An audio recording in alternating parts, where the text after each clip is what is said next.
Jangan lupa like, komen, dan subscribe channel YouTube TVRI Bengkulu dan nyalakan lonceng notifikasinya.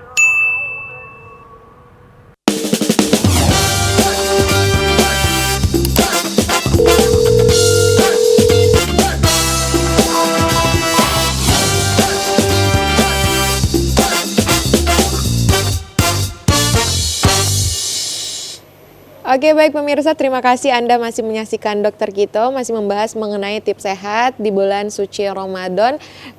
Bersama dengan Dokter Elsa tadi sudah menjelaskan mengenai penggunaan obat ya dokter. Silakan dilanjutkan dulu dokter. Oke, kita lanjut ya. Nah ini, jadi nggak semua obat itu membatalkan puasa. Ini prinsipnya ya. Terutama yang nggak membatalkan puasa itu adalah obat-obat yang tidak diminum melalui mulut dan tidak masuk saluran cerna. Jadi selain obat yang nggak diminum terus lewat saluran cerna, berarti dia tidak membatalkan puasa. Yang pertama, obat yang diabsorpsi melalui kulit seperti salep, krim, plester, itu nggak membatalkan puasa, seperti itu ya. Terus obat yang diselipkan di bawah lidah, ini ada ya, biasanya ini untuk orang-orang yang ada di jantungnya ya, serangan jantung dan nyeri dada seperti itu ya. Itu biasanya diselipkan di bawah lidah, ini juga nggak membatalkan puasa. Tapi itu berbentuk pil. Ya. Bukannya itu pecah dokter nantinya? Ya, tapi dia tidak akan masuk ke saluran cerna, nanti dia akan diserap secara sublingual seperti itu ya, di bawah lidah.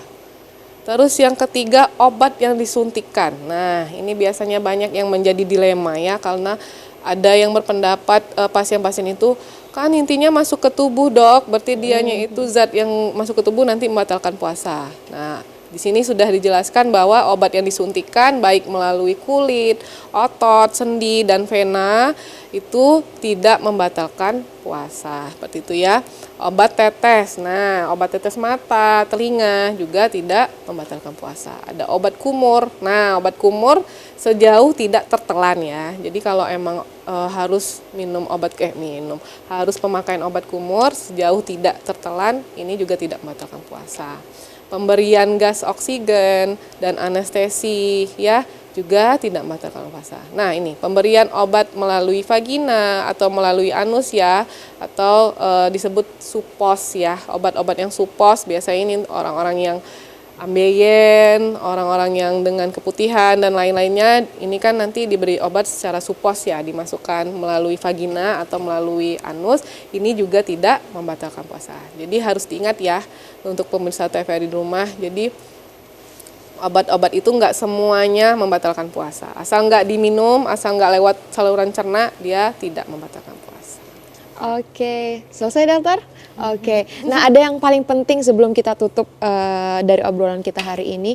Sebenarnya tips untuk berbuka dan sahur yang efektif untuk kesehatan dokter bagaimana? Karena biasanya pada saat kita berbuka itu langsung makan nasi, langsung minum ini segala macam. Nah itu yang baik dan benar yang efektif untuk tubuh bagaimana dokter Putri? Ya.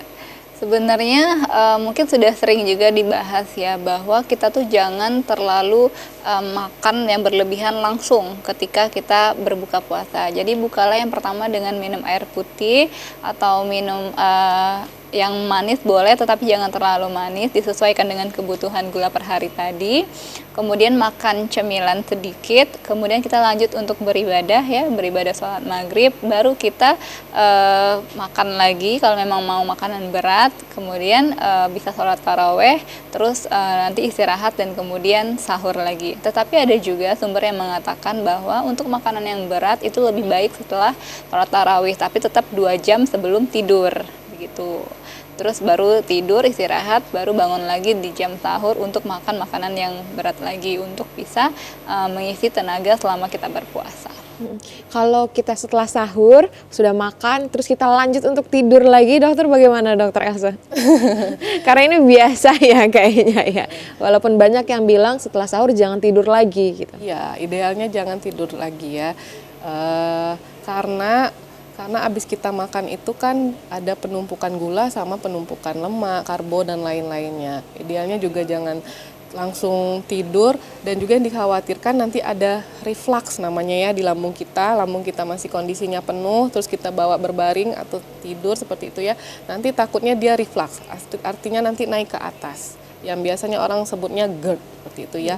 Dia semacam seperti dispepsia atau MAH, tetapi dianya itu lebih naik ke atas, bisa nanti menyebabkan kayak rasa terbakar di dada, rasa asam di tenggorokan seperti itu. Jadi memang sebaiknya habis sahur, sholat subuh dulu, mungkin melakukan aktivitas-aktivitas lainnya di pagi hari. Oke, sudah jelas ya pemirsa ya. Oke pemirsa, terima kasih, dan juga dokter terima kasih karena sudah memberikan edukasi yang penting, karena kita puasa ini cukup lama, 1 bulan kan. Jadi kesehatan itu masih harus kita utamakan gitu pemirsa. Dan saya Helda Amelia undur diri, terima kasih dan sampai jumpa.